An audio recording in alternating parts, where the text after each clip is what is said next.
साथ मेरे सहयोगी शैलेश अरोड़ा जुड़ चुके हैं, सीधे उन्हीं के पास आपको लिए चलते हैं। शैलेश, देखिए अब खलबली जो मची हुई है सियासी पार्टियों में वो साफ तौर से दिखाई दे रही है। वो आरएलडी की बात हम करें, क्योंकि आरएलडी की तरफ से ट्वीट भी किया गया, उसमें भी जिक्र किया गया है कि 21 मार्च को होगी बैठक, उसके बाद फिर आगे बढ़ने का जो रोड मैप है वो तैयार होगा। शैलेश।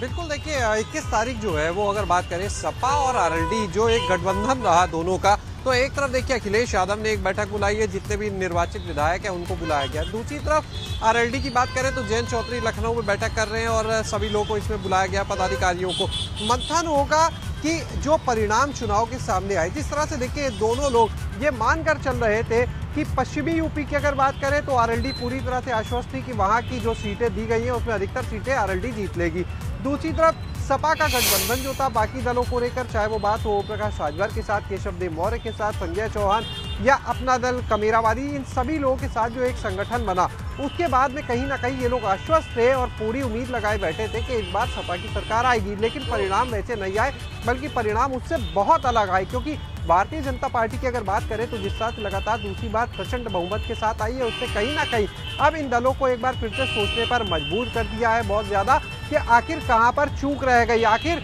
इतनी मेहनत के बाद, इतनी रैलियां, इतनी सभाओं के बाद आखिर वोटर, भीड़ बहुत दिखी इन रैलियों में, सभाओं में भीड़ बहुत थी, ये हमने भी देखा, आपने भी, दर्शकों ने भी। लेकिन आखिर वो भीड़ वोट में कन्वर्ट क्यों नहीं हुई, कहां पर चूक रह गई, इन सभी चीज़ों पर मंथन किया जाएगा। संगठन के स्तर पर देखिए इसके बाद फेरबदल भी होंगे। समाजवादी पार्टी का जो संगठन है उसमें भी मानकर चलिए कि फेरबदल होना लगभग तय है। और यही वजह है कि दोनों दलों ने एक दिन ये बैठक अलग अलग अपनी बुलाई है। और ये भी बता दें आपको कि 21 तारीख को अखिलेश यादव और जयंत चौधरी की लखनऊ में मुलाकात भी होने की बात सामने आ रही है।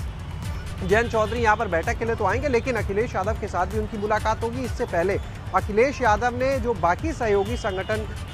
उनके साथ में थे, पार्टी सहयोगी दल थे, उनके अध्यक्षों के साथ मुलाकात की थी 2 दिन पहले ही, जब ओम प्रकाश राजभर, केशव देव मौर्य, संजय चौहान, ये सब लोग पार्टी कार्यालय पहुंचे थे और मुलाकात की थी। इसके अलावा अखिलेश ने लगातार जो बड़े नेता हैं उनसे फ़ोन पर भी बात की थी, जो अपनी सीट नहीं बचा पाए उनसे भी फ़ोन पर बात की थी, फिर चाहे बात स्वामी प्रसाद मौर्य की हो। और अब अगर बात करें फ़ोन पर जयंत चौधरी अखिलेश की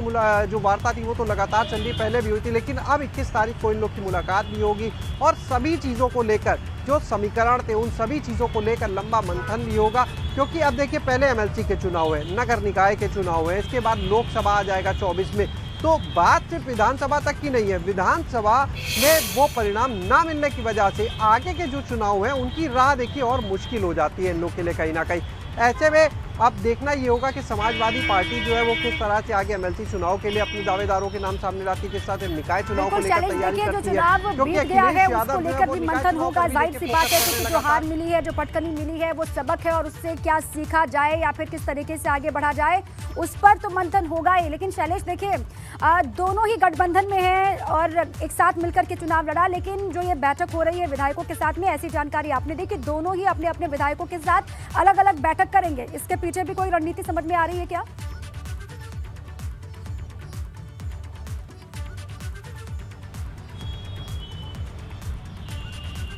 जी, एक बार अपना सवाल दोहरा दीजिएगा। शैलेश, दोनों ही साथ में चुनाव लड़ते हुए दिखाई दिए, लगातार एक साथ वो मंच पर भी दिखाई दिए, प्रेस कॉन्फ्रेंस भी साथ साथ भी की, इससे पहले भी जो बैठकें हुई दोनों ने साथ में की। लेकिन अब इन चुनाव नतीजों के बाद में दोनों ही जो बैठक करने वाले हैं वो अलग अलग करने वाले हैं। आरएलडी की अलग से बैठक होगी विधायकों के साथ में और सपा की अलग से बैठक होगी अपने विधायकों के साथ में। इसके पीछे भी कोई रणनीति आपको समझ में आ रही है क्या?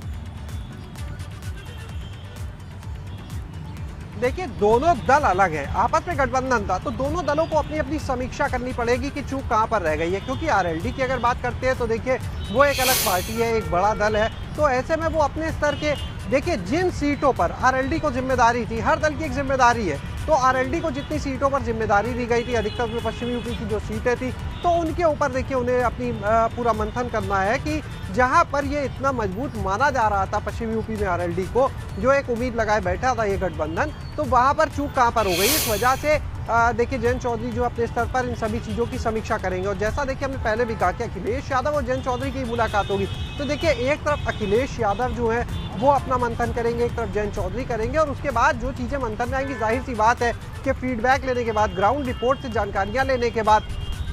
जब ये दोनों नेता साथ में बैठेंगे तो उनके ऊपर भी चर्चा होगी कि आखिर कहां पर, किस दल के स्तर पर कहां पर चूक रही है, जिसकी वजह से परिणाम आए हैं, जिसके आधार पर आगे जो चुनाव हो उनमें अगर ये लोग साथ मिलकर चलते हैं तो भी उनके लिए काम आएगा, और अगर अलग भी होते हैं किसी वजह से तो भी देखिए दोनों दलों को अपनी अपनी जो बुनियाद है उसको संभालने के लिए आगे आगे अपनी पार्टी को मजबूत जो बनाने के लिए चमत्कार उन की कमियों को उम्मीद दूर करना जयंत होगा चौधरी कहीं भी ना लगातार कर रहे थे, जयंत के साथ में होने से अखिलेश भी जो उम्मीद कर रहे थे कोई चमत्कार वहां पर होगा, वो चमत्कार हुआ नहीं, जिसके बाद ये पार्टियों के भीतर मंथन का दौर जो है वो चल पड़ा है। बहुत शुक्रिया आपका शैलेश पूरी जानकारी के लिए।